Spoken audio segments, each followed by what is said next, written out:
Okay.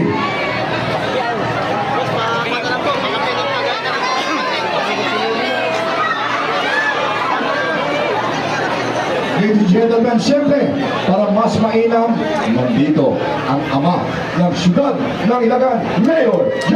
Diaz. Pagpapyan ang gagawin ang kalugaran ng Siyudad Ilagan, maraming ang mahal kong kalugaran dito sa Siyudad Ilagan. Mapalad po tayo ngayong hapon po at dinalaw muli tayo ng mga senator sa Republika ng Pilipinas. Senator, dating senator at siguradong babalik na senator ng Republika ng Pilipinas. Narito po ang isang icon sa politika and ano yung itulong. Kung iisa-isahin ko, it would be very kilometric.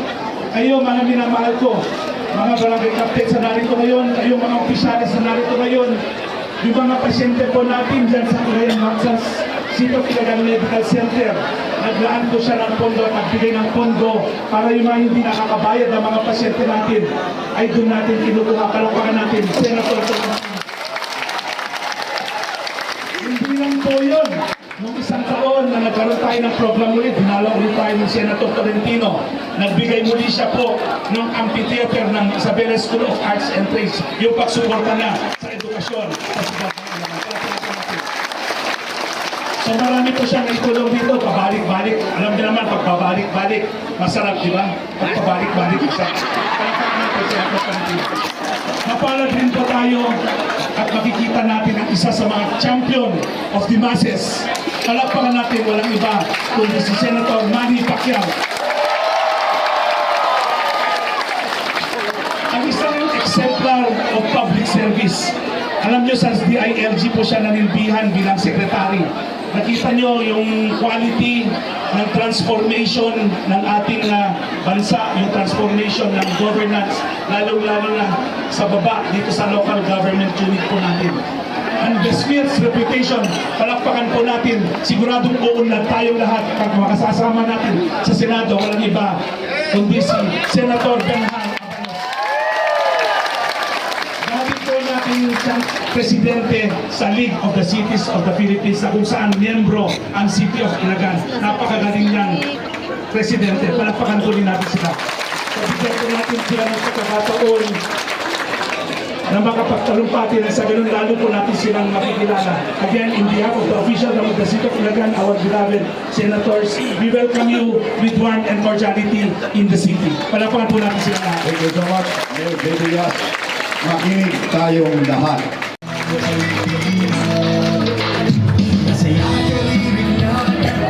Narinig niyo yung jingle ko? Ilocano. Ilocano po yun. Kaya lang, yung tinuro sa akin Ilocano salita, kala ko, okay lang, iba pa rin tinuro sa akin.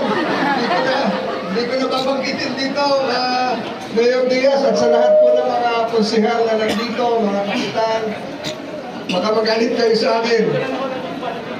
Si Senator Manny Pacquiao, matagal ko ng kaibigan. Kasama ko ng 18th Congress. Si Secretary Benhar, matagal ko na rin kaibigan. Magaling na mayor, magaling na DILG Secretary. Ako naman po, wala na ako sasabihin. Sinabi na ni Mayor yung nagawa ko sa inyo. Pero meron akong gustong idagdag, baka hindi alam ng iba. Kamakailan last year, ako po ay nagsulong ng batas para madagdagan ng 2 regional trial court dito sa Cambagan. Approved na po yun. May bagong RTC po tayo doon. Sa Itiagi, Isabela, isa po sinasabi yan, kung meron tayong dapat isulong, magkaroon po ng maraming kolehiyong pang-medisina. At dadagdagan po natin ang isang ospital yun. Ang ating po mga doktor sa buong Pilipinas, 75,000 na lang. Baka mas marami pa kayo dito. Maraming nag-retire, maraming nabati ko yung mga kung saan lunch kayo, Horsipol, nandito lahat kayo. Huwag niyo akong yayain ng inuman mamaya, at ako po ay a-attend. Hindi na tinuloy yun ng LTO. Hindi na tinuloy yun ng LTO. Kasi sabi ko sa LTO, nakikigaya kayo, ang pangalan ko, Tol. Ito namang LTO, ginawang LTO. Pinaligtad lang nila.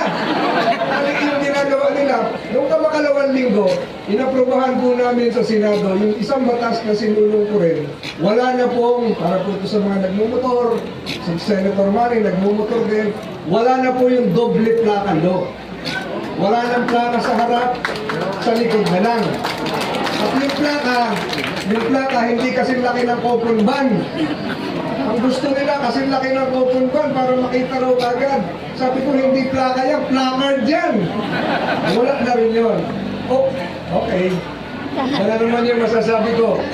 Ngayong araw pong ito, maraming salamat Mayor at kami narito. Ang dami ninyo. Absent na naman ako sa Senado. Dito lang ako nag-absent kasi nasa Isabela. Bilang majority leader po, hindi dapat ako umabsent. Pero dahil nandito ako, absent ako, cutting classes. Kung may tiga-depted dito, huwag niyo akong isusumbong. Ang nagsama sa akin, kaya ako nag-cutting classes itong dalawa. Pero hindi kami nagbulakbol. Ang aming ginagawa po dito ngayon ay makabuluhan. Gusto namin ilatag sa inyo kung papaano ang Partido Federal ng Pilipinas na partido ng ating mahal na Pangulong BBM ay tutulong sa pamamagitan ng pagbibigay ng tamang legislative policy 49.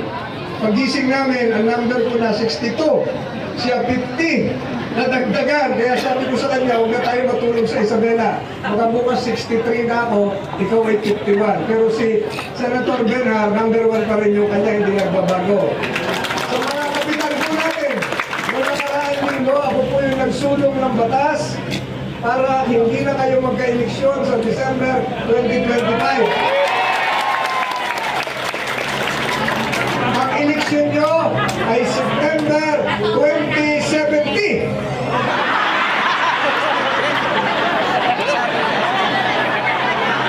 Ayaw nyo ng ganon. Ayaw nyo ng ganon. Pagkatapos, 3 terms pa kayo, tiga-40 taon. Ang eleksyon nyo po ay September 2027. 3 terms sa Kagawad, sa Kapitan, sa SK. Sa SK, 1 term lang yun kasi baka mag-overage. Pagkatapos ay every 4 years. Pero meron pa rin nagsusulong.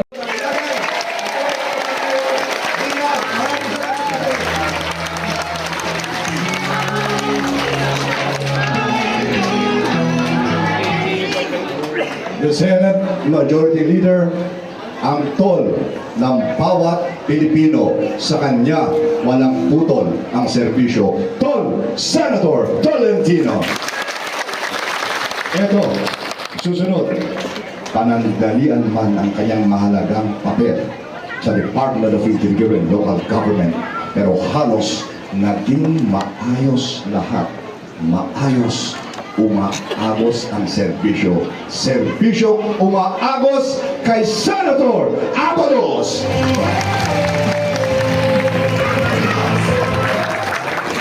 Maraming salamat po, Ilagan, at magandang hapon sa inyo lahat. Alam nyo, napakaraming tao hanggang baba, pero lahat nakangiti. Maraming salamat sa inyo. Ito tayo, nakangiti. Walang nakasimangot, di ba? At alam nyo, dalawa po ang aking kasama ngayon dahil kami kasama ng Partido Federal, no? Si ang pambansang kamao, palakpakan po natin si Senator Manny Pacquiao. And of course, ang ating kaibigan, talagang napakaraming ginawang batas, si Senator Francis Tolentino, dapat ang ibalik sa Senado silang dalawa. Alam nyo, ako'y namahal sa liderato ng inyong ama, no? Palakpakan natin si Mayor Diaz. At hindi kaya niya ito kung wala ang Vice Mayor at ang mga konsihal, palakpakan natin silang lahat. Yan kasi yung aking dating opisina, kami ay ang nagsusupervise sa gobernador hanggang barangay captain. Kaya kitang-kita ang unlad po rito. Ako naman, ako nga pala si General Abalos, baka makalimutan dito. Kaya hindi naman tandaan, number 1 lang naman doon sa balote, ha? Ngayon, ako po'y galing sa maliit na lungsod, pinakamaliit sa Kalakang, Maynila. Ito po yung Mandaluyong. Nasa amin po yung mental hospital. Ha? Kaya, ang tawag sa amin, tigaloob ka ba o tigalabas? Ha? So, yan, yung kulungan, etc. At puro talahiban, puro mga, sabihin na natin sa riles, mga nakatirang walang ilaw. Hindi lang kami ang tigre ng ekonomiya sa buong Kalakang, Maynila na Malacanang. jersey ko sa Pilipinas. And from there, yung makimarami sa labi, kinuha ko, at isa lang hiningi ko sa mga negosyante, isa lang. Ako, huwag yun ako regaluhan, wag na isa lang, trabaho. Kasi yan ang kailangan ng bawat Pilipino. At nung nagawa ko yun, yung perang ito, binili ko ngayon sa mga lupa. Yung release ng tren, binili namin, pinamahagi namin at hinulog-hulugan. Kung hindi ako nakakamali, mula 50 pesos to 200 lamang nun. Los Isko Moreno, patakong presidente. Sila Joy Bonmonte, Happy Binay.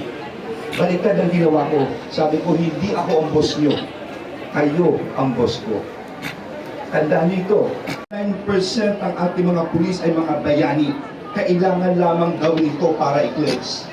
Sa mga nag-resign, tinanggap ang 18 na resignation, 54 kinasuhan namin sa Napolcom, 4 summarily dismissed, kasama na yung nasa video na pinaimbestigahan ko.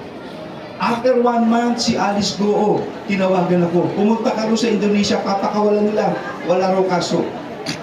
Mga tigilagan, na iuwi ko po si Alice Go, mission accomplished. Wala pa ako, hindi pa ako napapahinga, tinawagan ako, punta ako ng Davao, kinausap ko mga pulis, ano sabi sa akin, yung mga kasama ko, Sir, may bagong lead kami. Okay? I-prepare ang 2,000 pulis, talin sa Davao, ayun, nahuli namin si Pastor Apollo Buloy. Mga kasama, at ang sabi ng tatay ko sa akin, Ben ha, bahala ka na sa pamilya natin. Pero hindi ko masabi galing ang ospital. At ang sabi ng doktor, attorney, may cancer ka eh. Hindi ko masabi sa tatay ko na, Dad, may tama ako eh. Hindi ko masabi. Isa lang sinabi ko sa sarili ko, when you're supposed to be at your weakest, you should be at your strongest. Walang taong walang problema. Makakaroon tayo with all our processes to carry. Tandaan niyo yan. Pero walang problemang walang solusyon, lalo na sa tulong ng Panginoon.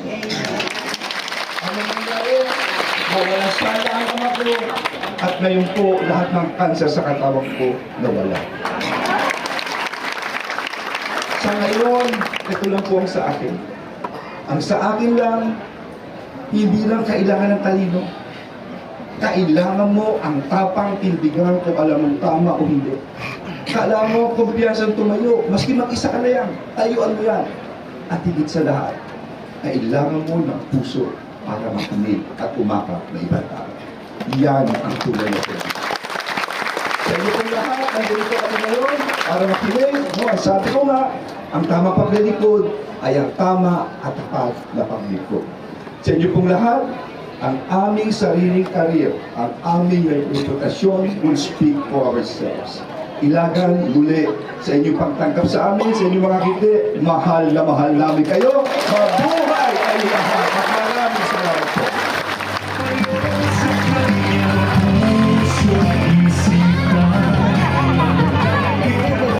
Sapagkat ang kanyang serbisyo ay umaapaw. Senator Manny Pacquiao!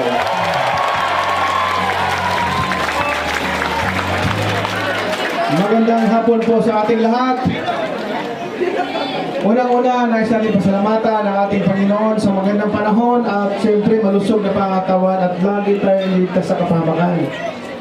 Sa ating buding mayor, sa ating vice mayor, sa lahat ng mga councilors, mga barangay captains, barangay kagawad, sa lahat ng mga barangay officials, city officials, sa lahat ng narito ngayong hapon, magandang hapon po sa ating lahat.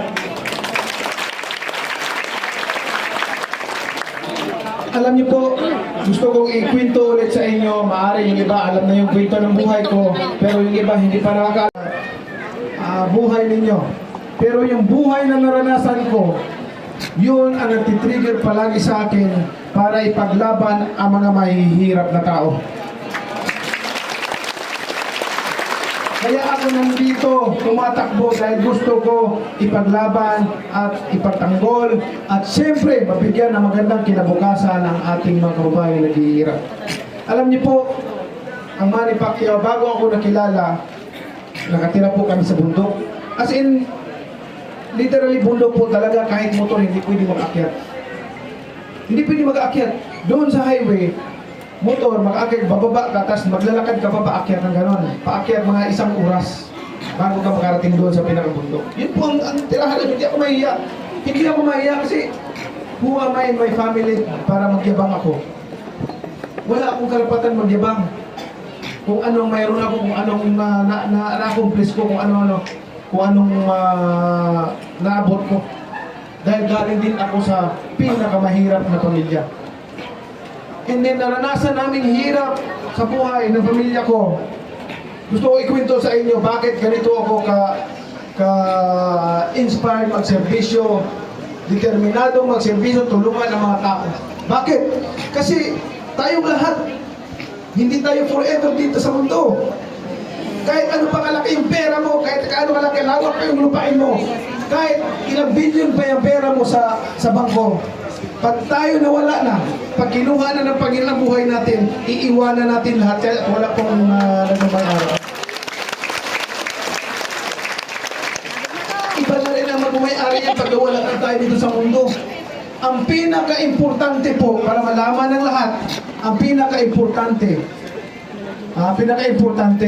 gumawa tayo ng isang legacy na ang susunod na henerasyon at darating pa mga henerasyon makinabang at ma-inspire doon sa legacy na ginawa natin. At hindi magkakalimutan ang ating pangalan pagdating ng panahon.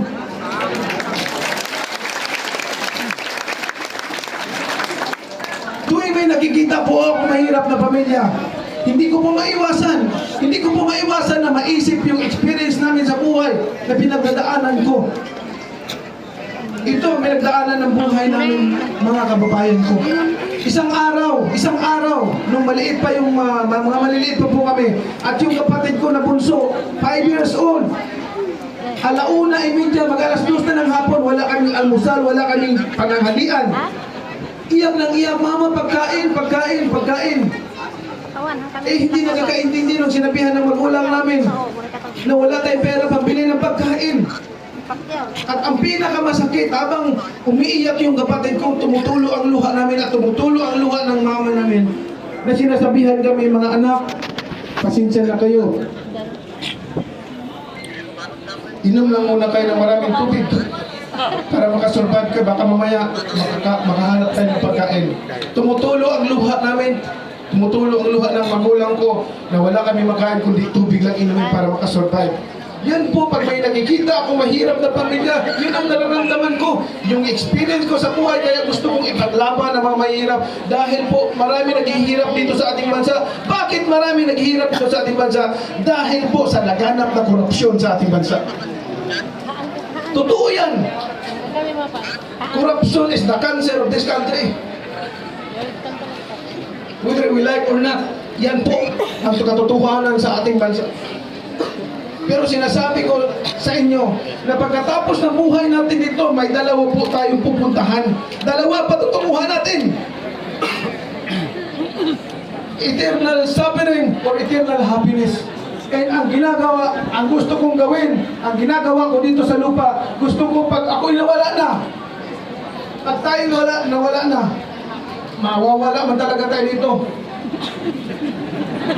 Ako'y nawala.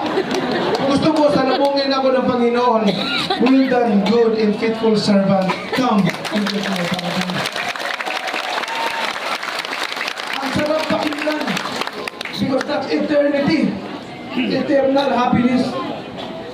Pero iwanan natin lahat yan. Kasikatan, posisyon, iwanan natin lahat yan. Temporary lang yan. Ang hindi po makakalimutan ng susunod na henerasyon yung legacy na iiwan natin sa kanila. For example na lang, I'm giving you an example, si Lee Kuan Yew. Pag sinabi mong Singapore, Lee Kuan Yew po yan. Kahit na matagal nang patay si Lee Kuan Yew, naaalala pa rin natin yung pangalan niya because yung legacy na iniwan niya sa kanyang bansa, nakakatulong at umasinso ang pamumuhay ng bawat pamilya doon sa kanilang lugar, sa ilang bansa. Bakit hindi mangyari dito sa ating bansa na mas mayaman man ang bansa natin Pilipinas kaysa Singapore? Pero ngayon mas mayaman ang Singapore kaysa sa atin.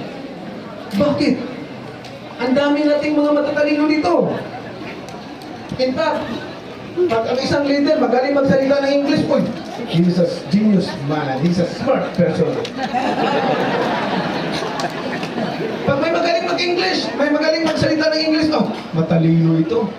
But remember this, English is just a language, not a measure of intelligence. Eh bakit lahat ng tao parami naghihirap? Yun po ang reality. Yan po ang reality. And I hope na every election, bago tayo pumili ng isang kandidato, alamin natin, suriin natin, magdasal tayo sa Panginoon, Lord, tama ba itong desisyon ko? Ganyan, para ma-guide tayo doon sa tamang pipiliin natin. And ako po, sa inyong harapan mismo, ako po mag-request sa inyong lahat na itong dalawang kasama ko po, Mayor, matagal ko na ito silang kilala, pamilya na ito, Abalos. Isa po yan na tumulong sa akin nung ako'y nagsimula lamang. Kaya hindi ko po makakalimutan ang pamilya. Malaki ang nagsuway sa amin yan. Beyond of my expectation talaga, yung Abalos family. And kakilala ko ang pagkakatao niyan, kilala ko ang pamilya na, pati ito si Tolentino. Senador Tolentino, napakabait din na tao. Matagal ko na rin kilala po yan. Nung ako pa ay nag-umpisa. Alam niyo po, itong mga taong ito, ibubuto natin, hindi nasasayang yung buto natin.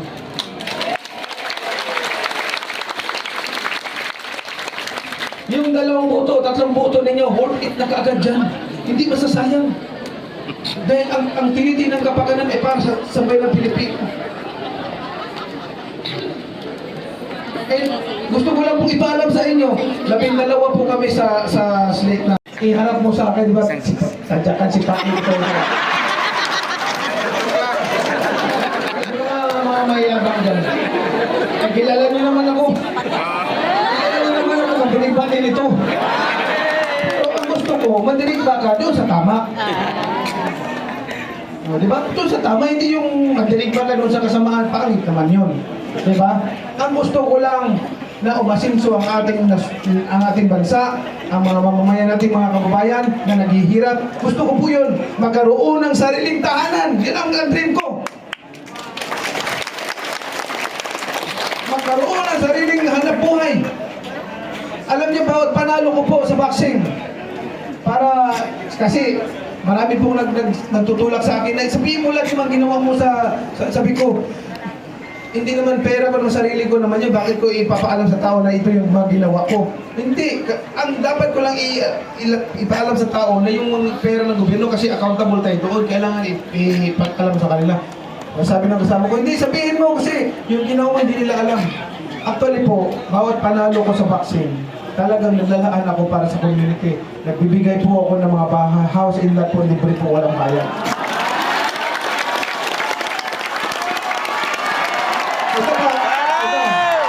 Ito sa inyo, hindi naman sa pagmamayabang, pero pag makapunta kayo doon sa amin, sa Jensan and Sarangani, pwede nyo pasyalan yung ginawa kong doon, ginawa kong Pacman Village.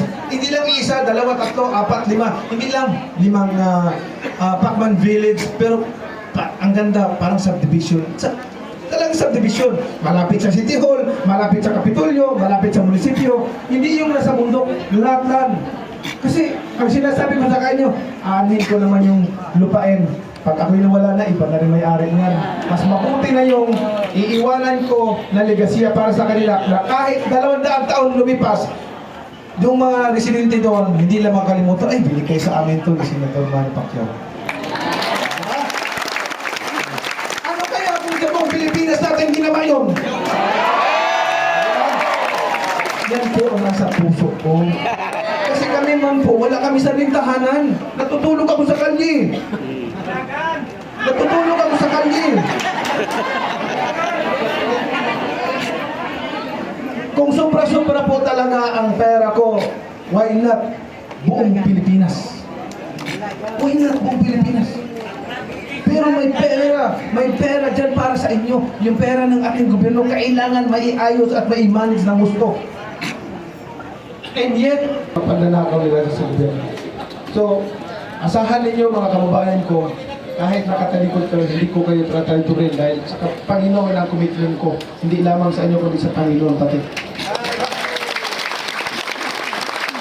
Kasi siya nakatingin palagi sa akin. At gusto ko na kahit na saan man ako mapunta, hindi ako mahihiya nakatingin ng diretso sa mga tao dahil pinaglalaban ko kayo. At hindi ko ninanakaw yung pera ninyo.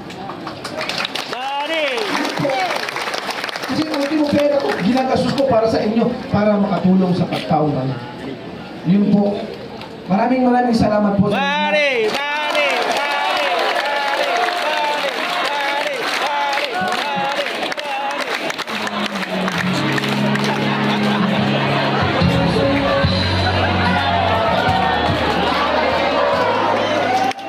Oh, alam niyo ba ano napunta si Manny, Senator Manny sa South Korea? Binati siya. Anong sayo? Sabi, sinagot niya, ang laban na to, Manny Pacquiao, Senador. So mga minamahal ko ang kapwa Ilagueño, atin narinig ang kanilang pagtatalumpati. Makikita natin sa kanila ang sinseridad at nakita rin natin sa kanila ang paninindihan mula noon hanggang ngayon. So tulad ng aking lagi sinasabi, ang mga kandidatong ito ay hindi nila tayo binigo kailanman at hindi bibiguin kailanman. Dito po sa sunod ng Ilagan, dito na po, kompleto ang 91 barangay captains, parang biribot niya po ang 91 ng barangays na. Narito ang kompletong miyembro ng ating Junta Ciudad, mga members ng Honorable Council na solid. Dito po sa Ilagan, once we decide as one Ilagan.